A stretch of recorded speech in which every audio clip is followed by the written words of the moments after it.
आरती परम सांब शंकर की, आरती परम सांब शंकर की, सत्य सनातन शिव शुभ कर की, सत्य सनातन शुभ शुभ कर की, आरती परम सांब शंकर की, आरती परम सांब शंकर की, आदि अनादि अनंत अनामय, आदि अनादि अनंत अनामय, अज अविनाशी अकल कलामय, अविनाशी अकल कलामय, सर्वरहित नित सर्वमुरालय, सर्वरहित नित सर्वमुरालय, मस्तक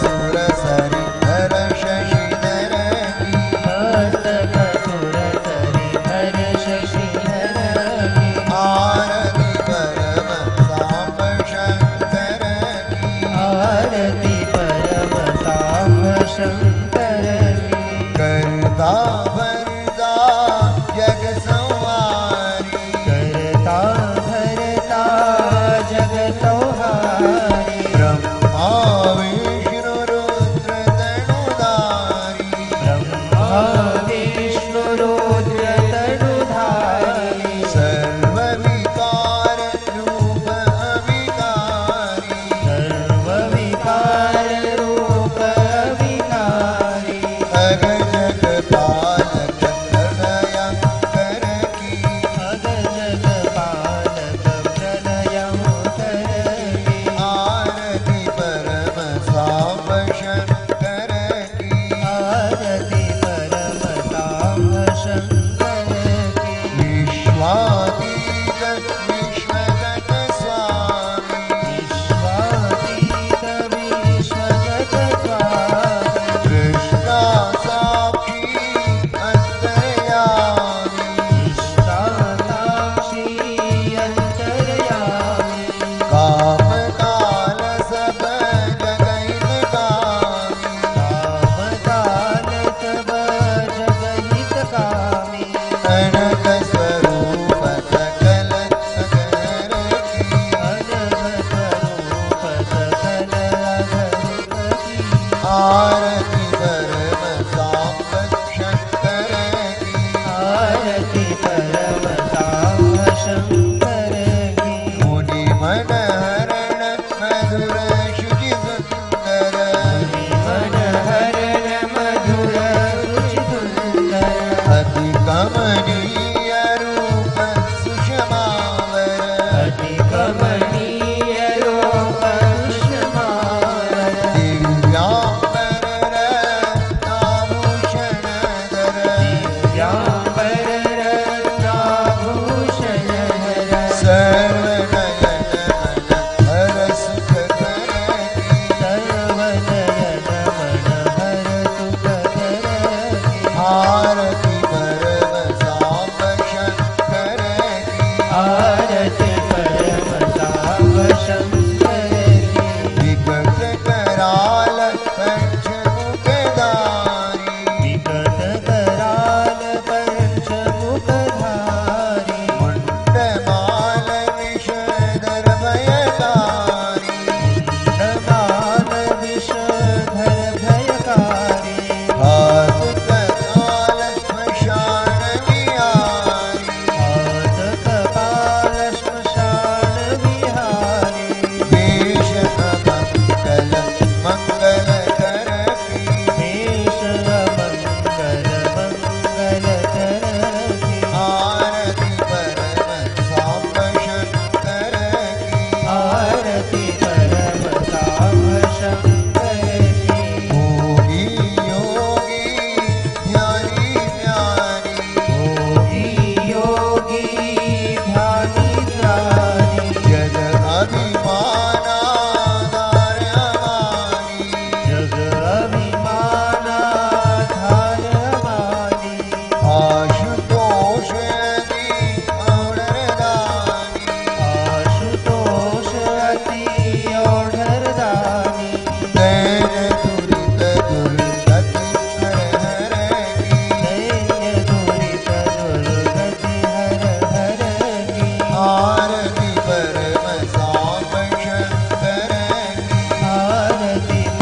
नेत्रहारं सदा वसन्तं हृदयारविन्दे भवं भवानी सहितं नमामि त्वमेव माता च पिता त्वमेव बन्धुश्च सखा त्वमेव विद्या द्रविणो त्वमेव सर्वं मम देवदेव सेवन्तिकावकुलजं पकपाटलाव्यै पुन्नागजागरवीररसालपुष्पै बिल्वप्रवालतुलसीदलमञ्जरीभिः स्वां पूजयामि जगदीश्वर मे प्रसीद महाकालेश्वर भगवान की जय।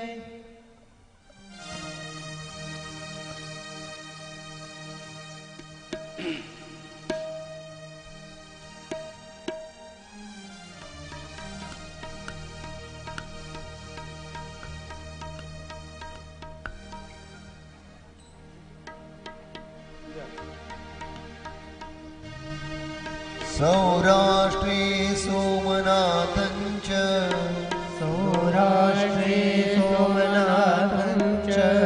श्रीशैले मल्लिकार्जुनं उज्जयिन्यां महाकालम्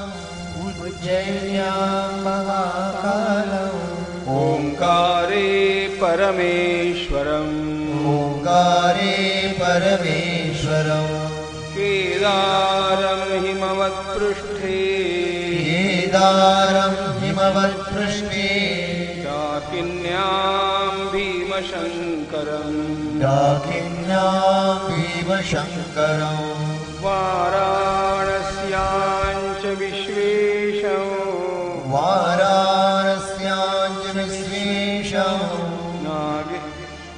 त्र्यम्बकं गौतमी तटे वैद्यनाथं चिताभूमौ नागेशं दारुकावने सेतुबन्धे च रामेशं पुष्मेशं तु शिवालये द्वादशैतानि नामानि प्रातरुत्थाय यः पठेत् सर्वपापैर्विनिर्मुक्तः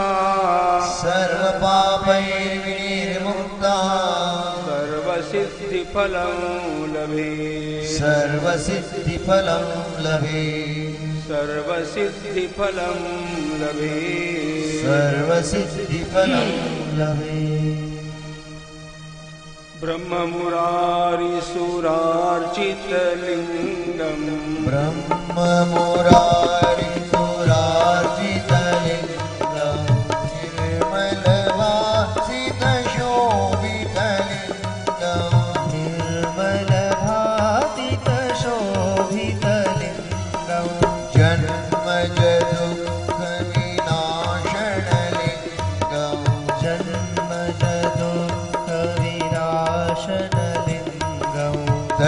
प्रणमामि सदा शिवलिङ्गम्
तत्प्रणमामि सदा शिवलिङ्गम् प्रणमामि सदा शिवलिङ्गम् तत्प्रणमामि सदा शिवलिङ्गम् प्रणमामि सदा शिवलिङ्गम्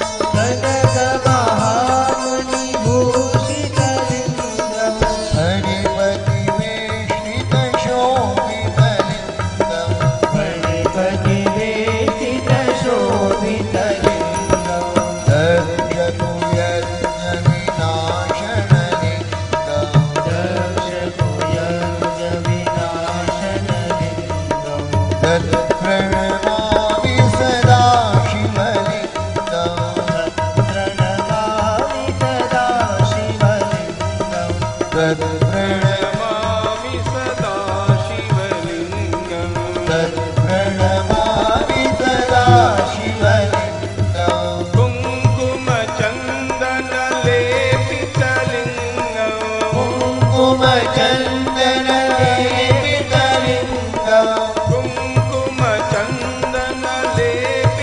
कुङ्कुमचन्दनलेपितलिङ्गम् कुङ्कुमचन्दनलेपितलिङ्गम् पङ्कजहार सुशोभितलिङ्गम्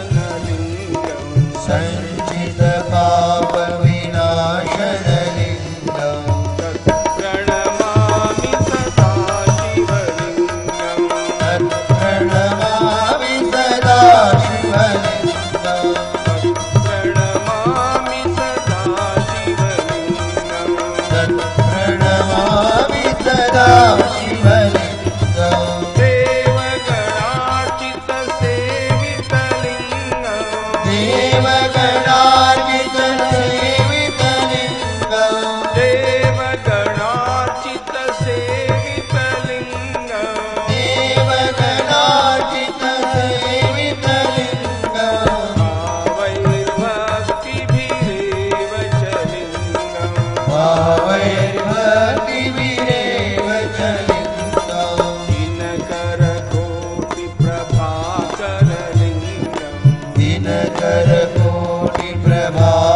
दिनकरकोटिप्रभाकरलिङ्गम् तत्प्रणमामि सदा शिवलिङ्गम् तत्प्रणमामि सदा शिवलिङ्गम् तत्प्रणमामि सदा शिवलिङ्गम् तत्प्रणमामि सदा शिवलिङ्गम् अष्टदलोपरिशोभितलिङ्गम्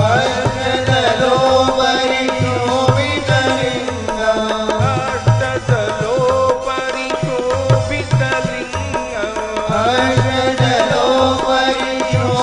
अष्टदलोपरिशोभितलिङ्गम्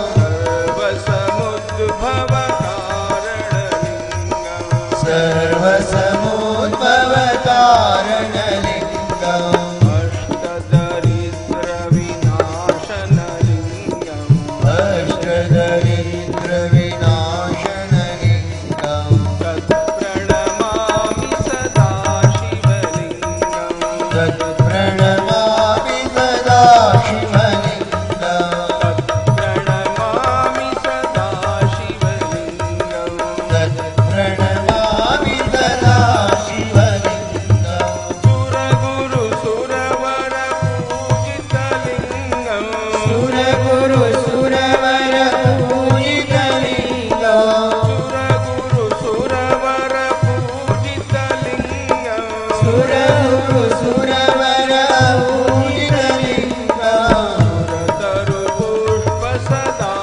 सुरतरुपुष्पसदाचितलिङ्गम् सुरतरुपुष्पसदाचितलिङ्गम् परात्परं परमात्मकलिङ्गम् परात्परं परमात्मकलिङ्गम् परात्परं परमात्मकलिङ्गम् परात्परं परमात्मकलिङ्गम्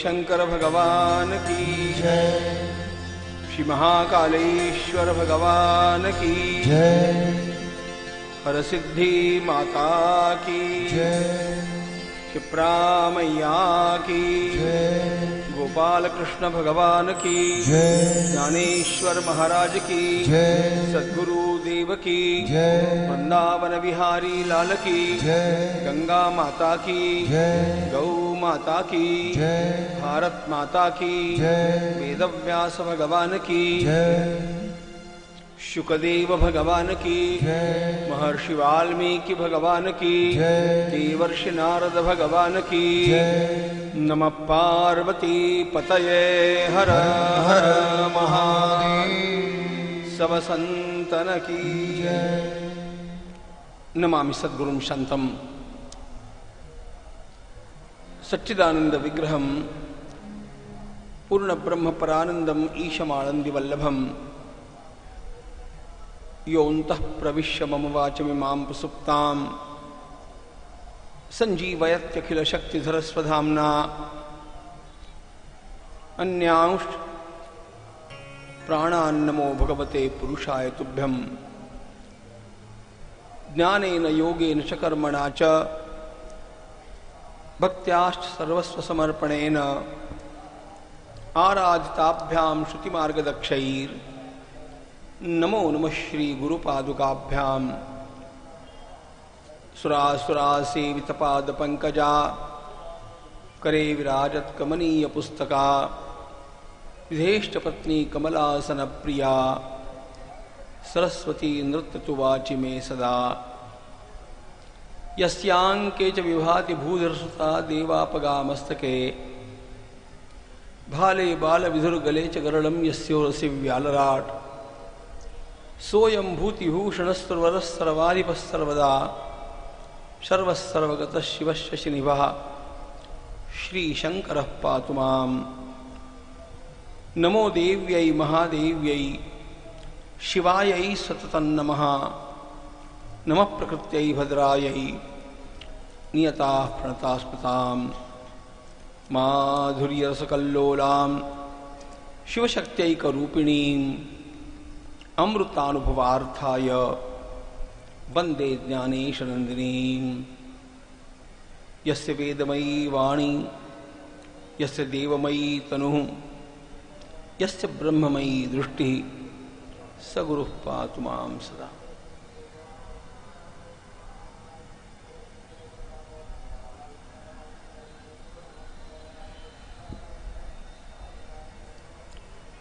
ओम नमो भगवते वासुदेवाय सूत उवाच रावणो रावणश्रेष्ठो मानी मानपरायणः आरराधहरं भक्त्या कैलासे पर्वतोत्तमे आराधितक्रियत् कालम् न प्रसन्नो हरो यदा तदा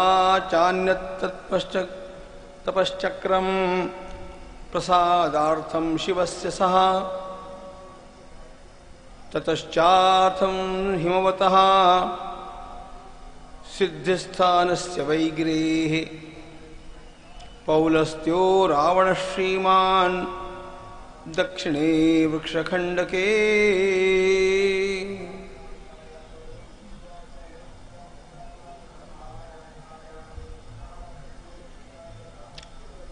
आनंद कंद परमात्मा परमशिव की दिव्य कथा में तल्लीन महात्मा सूत जी महाराज वर्णन करते हैं मुनीश्वरों ज्योतिस्तंभ रूप परमात्मा परमशिव के जो अनेक ज्योतिर्लिंग प्रकट हुए उनकी दिव्य कहानियों के अंतर्गत कुछ ज्योतिर्लिंगों का इतिहास हमने देखा। भगवान त्र्यंबकेश्वर प्रभु का इतिहास देखने के पश्चात अब चलते हैं भगवान वैद्यनाथेश्वर के इतिहास की ओर। सभी को रावण का तो नाम पता ही है। रावण अत्यंत पराक्रमी है, रावण तपस्वी भी है। रावण में दोनों बातें हैं और इसीलिए रावण सभी के लिए अजेय हो गया। शस्त्र का बल तो उसमें है ही, मंत्र का बल भी उसमें है। देवताओं में शस्त्रों का बल है लेकिन मंत्र बल नहीं, मुनियों में मंत्र बल है लेकिन शस्त्र बल नहीं। रावण में दोनों बलों के होने के कारण रावण सर्वथा अजेय है और उसके लिए उसने खूब तप भी किया है। भगवान परमशिव की कृपा प्राप्त करके मैं सर्वथा अमर ही हो जाऊं, मैं विश्व की सर्वोत्तम समृद्धि को प्राप्त करूं, आदि आदि आकांक्षाओं को लेकर के उसने भगवान शिव की आराधना आरंभ। वह शिव को ही चाहता है कि वह अपने अधीन हो जाए। भगवान शिव की आराधना करने के लिए रावण ने जो घोर तपस्या की है उसका वर्णन यहां पर किया गया। उसने छोटा सा गर्त करके, विवर करके, उसमें अपने को आधा गाड़ करके और चारों ओर भीषण भट्टे जला करके पंचाग्नि तापन का साधन किया। पंचाग्नि का साधन अभी भी हमारे अनेक महात्मा लोग करते हैं। हम लोगों को तो जरा समय के लिए एसी न हो तो हाय हाय हो जाती है, पंखा न चले तो सब गड़बड़ ही गड़बड़ लगती है। जबकि अभी भी हमारे देश में इस प्रकार के महात्मा हैं जो वैशाख के महीने में अत्यंत घोर गर्मी में प्रातःकाल सवेरे सूर्योदय के समय बैठ जाना मध्य में, चारों ओर कुंड जलाना और ऊपर सूर्य का कुंड है। सायंकाल तक वैसे ही बैठे रहना तप करते हुए। ऐसा तप करने वाले अभी भी हैं। अरे थोड़े समय के लिए भी हम इस रास्ते पर दोपहर में चलते हैं तो क्या होता है ऊपर हम लोग जानते हैं। ऐसी स्थिति में इस प्रकार का तप करने वाले लोग कैसे तितिक्षु रहे होंगे। तप के बिना सिद्धि नहीं। रावण स्वयं इस प्रकार का तपस्वी है, परम तपस्वी है। भगवान शिव जी को प्रसन्न करना चाहता है। रावण शिव जी का भक्त उक्त कुछ नहीं है, लेकिन वो शिव जी की उपासना करता है। उपासना भिन्न बात है, भक्ति भिन्न बात है। उपासना में नियमों का महत्व होता है, भक्ति में भाव का महत्व होता है। महात्मा सूत जी महाराज वर्णन करते हैं, मुनीश्वरों, आखिर सब कुछ दांव पर लगाने का विचार उसने किया। भगवान शिव प्रसन्न ही नहीं हो रहे हैं। उसने अपने एक एक, उसके 10 मस्तक है, समय समय पर वो इन 10 मस्तकों को प्रकट करता है। एक एक मस्तक को काट काट करके उसने चढ़ाना आरंभ किया। 9वां मस्तक उसने काट दिया, 10वां काटने वाला है। इतने में नमः पार्वती पतये हर हर महादेव शंकर भगवान की जय। औरदारी भगवान महादेव प्रकट हो गए, रावण का हाथ पकड़ लिया। थोड़ा सा भी त्याग करने वाले के लिए भगवान शिव प्रसन्न हो जाते हैं। यहां तो उसने सर्वस्व का बलिदान करना चाहा है। क्या बोलो, क्या चाहते हो? रावण ने कहा, मैं आपसे कुछ नहीं चाहता, मैं तो आप ही को चाहता हूं। चाहता हूं कि मैं आप ही को ले जाऊं लंका और वहीं पर आपको स्थापित कर दूं, वहीं पर आप रहें।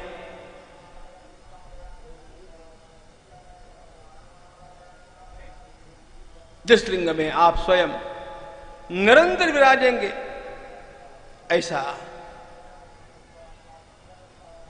आपका आत्मलिंग मुझे प्रदान कीजिएगा।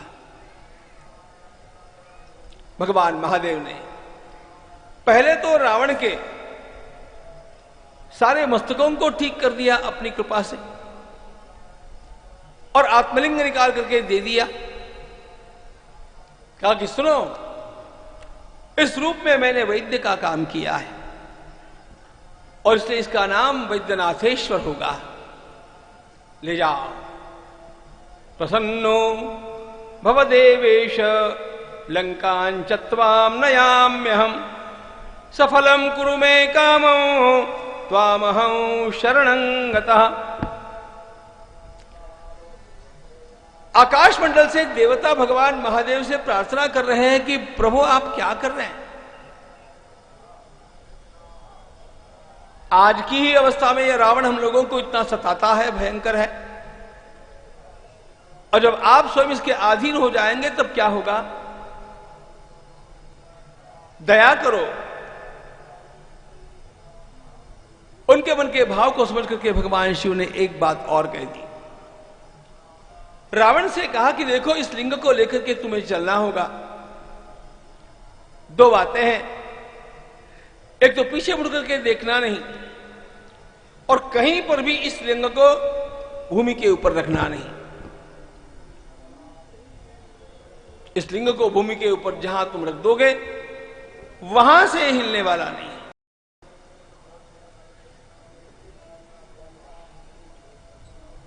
रावण ने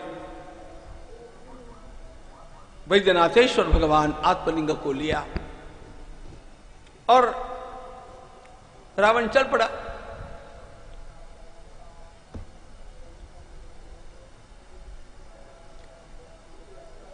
पापी के हाथ में कितनी शक्तियां देनी चाहिए इसका विवेक नहीं हो तो आगे चल करके पश्चाताप करना पड़ता है। रावण स्वयं इस लिंग को ले जाकर के यदि लंका में स्थापित करता है तब तो रावण का अधिराज्य सर्वदा के लिए स्थापित हो गया। कुछ तो भी करना चाहिए। वरुण जी ने अपनी चाल चली। देवताओं के अंतर्गत ही वरुण है, तो वरुण जी ने अपनी चाल चली और मार्ग में रावण को अत्यंत तीव्र लघुशंका की आशंका,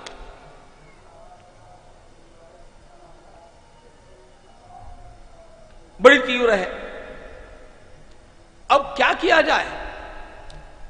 उस लिंग को हाथ में रख करके भी लघुशंका नहीं कर सकता है। लिंग को कहीं नीचे रख दे तो बात समाप्त।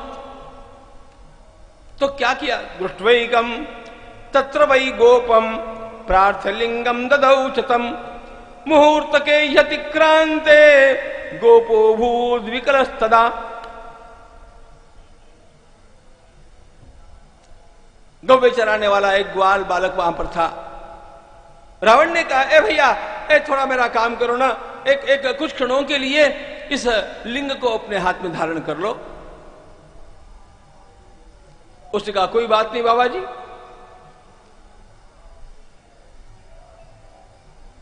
मैं बस लघुशंका करके आता हूं। उसने कहा, कोई बात नहीं, लेकिन जल्दी आना, जल्दी आना। महात्मा सूत जी महाराज वर्णन करते हैं,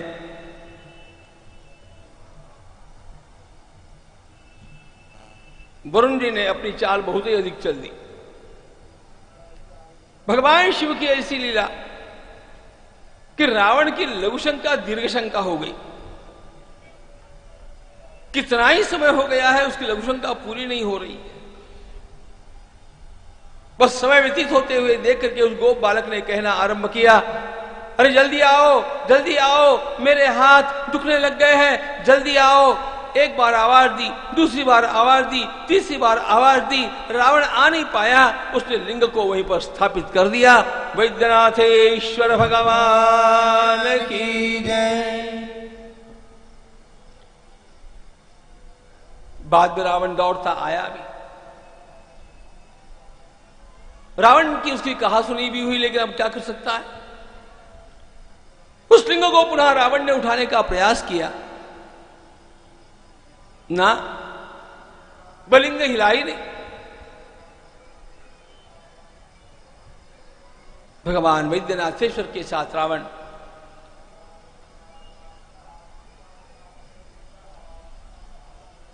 थोड़ी छेड़छाड़ करता हुआ उसको उखाड़ने का प्रयास करता है।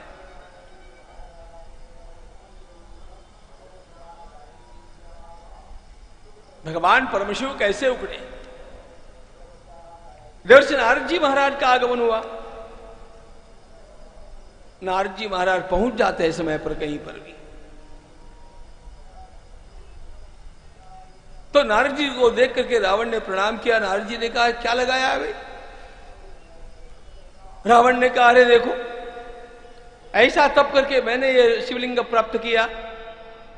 ये भगवान महादेव का आत्मलिंग है, वैद्यनाथेश्वर इसका नाम है।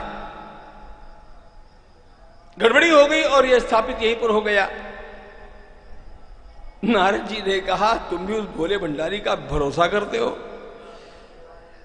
अरे रावण तुम बड़े भोले हो, तुम्हें मांगना भी नहीं आया। काहे को तुमने शिवलिंग मांगा? काहे को आत्मलिंग भी मांगा? तुम्हें अपनी शक्तियों का पता नहीं है। सारे संसार में तुम्हारे जैसा न कोई हुआ न कोई हो सकता है। तुम्हें तो चाहिए कि तुम जाकर के पूरे कैलाश पर्वत को ही उखाड़ करके और लंका में ले जाकर के रख दो। हां, तुम में यह शक्ति है। अब नारद जी ने जब रावण का यह पंपिंग कर दिया तो रावण को भी लगा कि मुझे यह करना चाहिए, और रावण ने जाकर के वास्तव में कैलाश को उखाड़ने का प्रयास किया।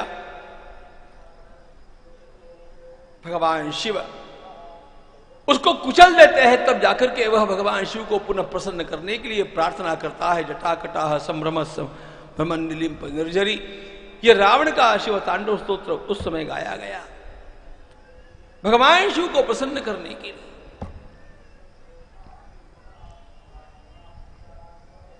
रावण को खाली हाथ लौट आना पड़ा। मूल बात समझ लीजिए, अपने मन से इस शब्द को निकाल डालिएगा, क्योंकि कहीं पर भी कोई भी किसी भी शब्द का प्रयोग कैसे भी करते रहते हैं। यह हमारे यहां की एक दुर्दशात्मक बात है। अरे रावण भगवान शिव जी का बड़ा भक्त था। भक्त था ही नहीं। भक्ति अलग बात है, उपासना अलग बात है।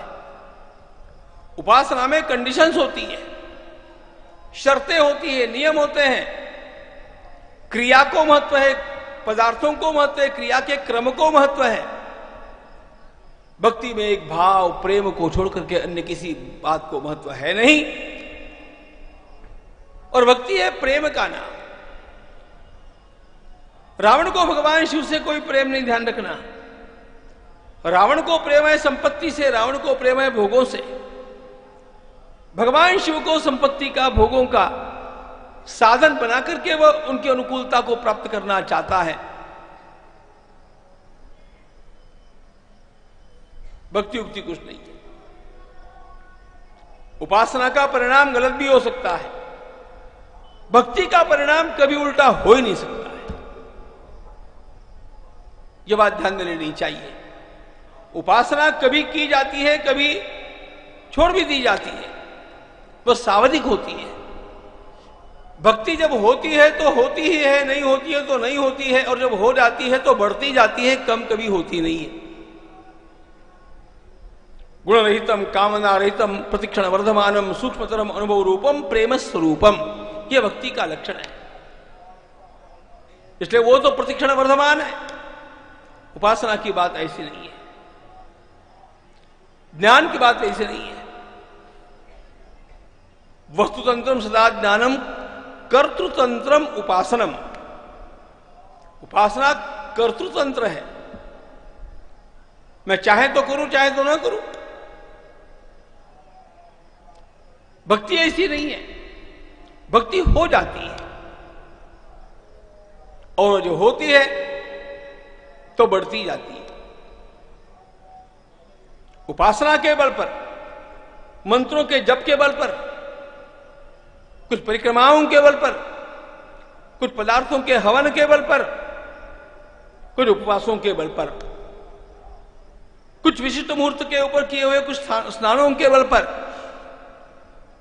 हो सकता है हम किसी देवता को अपने लिए कुछ मात्रा में वशीभूत कर लें। वो होते हैं क्या? वो होते हैं, लेकिन इस प्रकार से वशीभूत किए हुए देवता यदि हमारा चित्त शुद्ध नहीं है और हम उसको किसी भी प्रकार से उपायोजित करना चाहते हैं तो मन से हमारे नहीं होते हैं। नियम, शास्त्र के नियमों के अनुसार, वेदों के नियमों के अनुसार उनको वे फल देने चाहिए, इसकी उनको बाध्यता होती है। लेकिन अनुकूल न होने के कारण, मन से अनुकूल न होने के कारण वे बाधा भी खड़ी कर देते हैं। भगवान शिव ने आत्मलिंग दिया सही, लेकिन भगवान शिव नहीं चाहते कि रावण इसके ऊपर अपना अधिकार रखें और लंका में जाकर के पहुंच जाए। जैसे भागवत में एक कथा आती है, अब कथाएं कहने का समय नहीं है। भागवत की जो बाणासुर की कथा है, बाणासुर शोणितपुर में निवास करने वाला शिवभक्त है और भगवान शिव जी की कृपा से उसको 1 सहस्र बाहुओं का वरदान मिला है। उसने शिव जी के विरुद्ध अहंकार जब दिखाना आरंभ कर दिया तो शिव जी ने शाप भी दिया है। यद्यपि उसकी रक्षा के लिए शिव जी आए हैं, लेकिन भगवान शिव जी स्वयं भगवान नारायण को अनुकूल होकर के जुम्मनास से बाधित होकर के गहरी निद्रा में सो गए और ये 1000 हाथों में से 4 हाथ बच करके बाकी हाथ कट गए। यहां शिव अनुकूल है क्या? अनुकूल है। पूरी तरह अनुकूल है क्या? बिल्कुल नहीं है। यह उपासना का परिणाम है। भक्ति में ऐसा कभी नहीं होता। भक्ति इनफॉर्मल है। रावण के साथ वही बात। महात्मा सूत जी महाराज वर्णन करते हैं, मुनीश्वरो वैद्यनाथेश्वर भगवान की जय। रे रे रावण दुर्भक्त मां गर्वम वह दुर्मते शीघ्रं च तव हस्तानाम। जिसने चिट्ठी भेजी है वो गलत है। शीघ्रं च तव हस्तानाम दर्पघ्नश्च भवेदिह।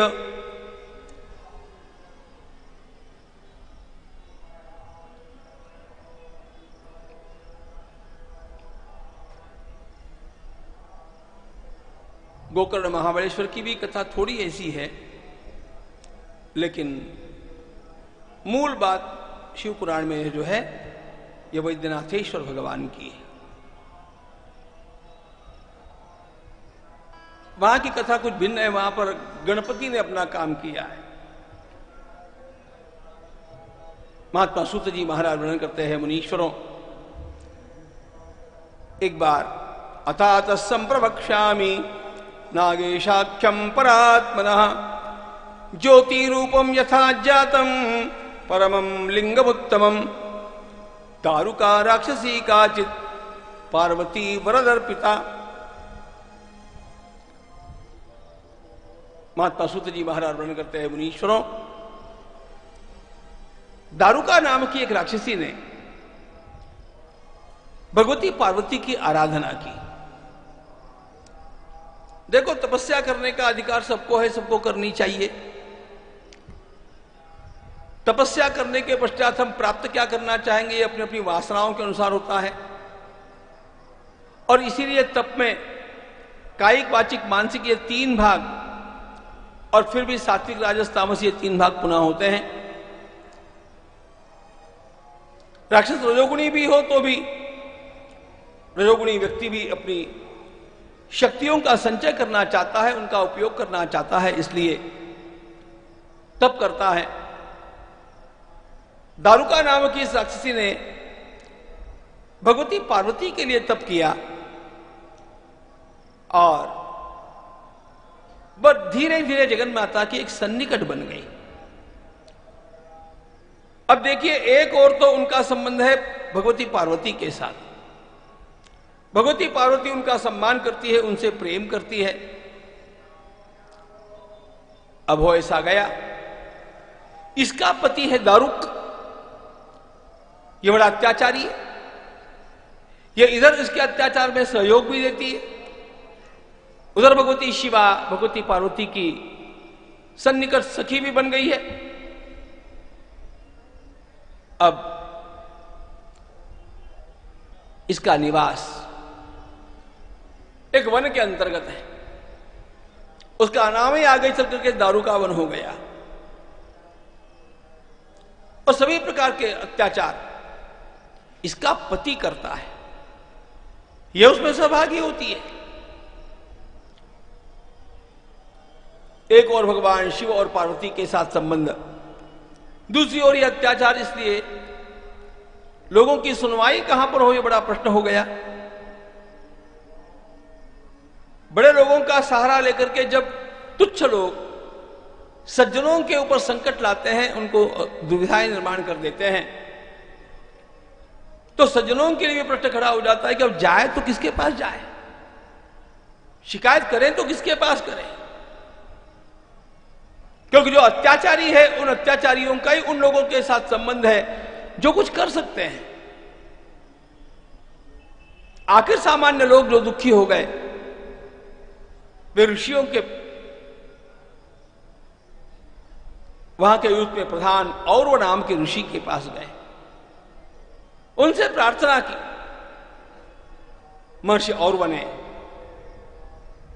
भगवान शिव और भगवती पार्वती से संपर्क करके उनके ध्यान में यह बात ला दी कि दारुक भयंकर कष्ट देता है लोगों को, लेकिन उसकी पत्नी का आपके साथ घनिष्ठ संबंध होने के कारण उसका कुछ बिगड़ नहीं सकता है, ऐसे में कुछ करना चाहिए। तो करना आवश्यक भी हो गया। बात भगवती पार्वती के पास आई। दारुक की पत्नी दारुका ने अपना दुखड़ा रोया, उसने अपने पति की सफाई दी। आखिर भगवती पार्वती ने एक बात कह दी, देखो दारुके, ऐसा ही हो तो तुम्हें ऐसे करना चाहिए, तुम अपने पति को लेकर के और सागर के मध्य में राज्य करो, भूमि के ऊपर लोगों को कष्ट नहीं देना। चलो, ये बात मान्य कर ली गई। इस बात को मान्य करने के पश्चात तत सिंधौ च ते स्थित्वा नगरे च विलासिनः।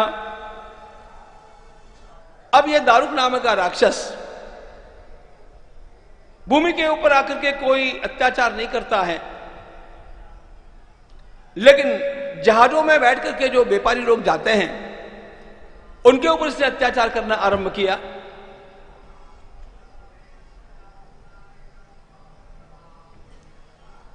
अत्याचारों में उसकी कोई कमी नहीं आई, यहां नहीं करता था वहां करना आरंभ किया।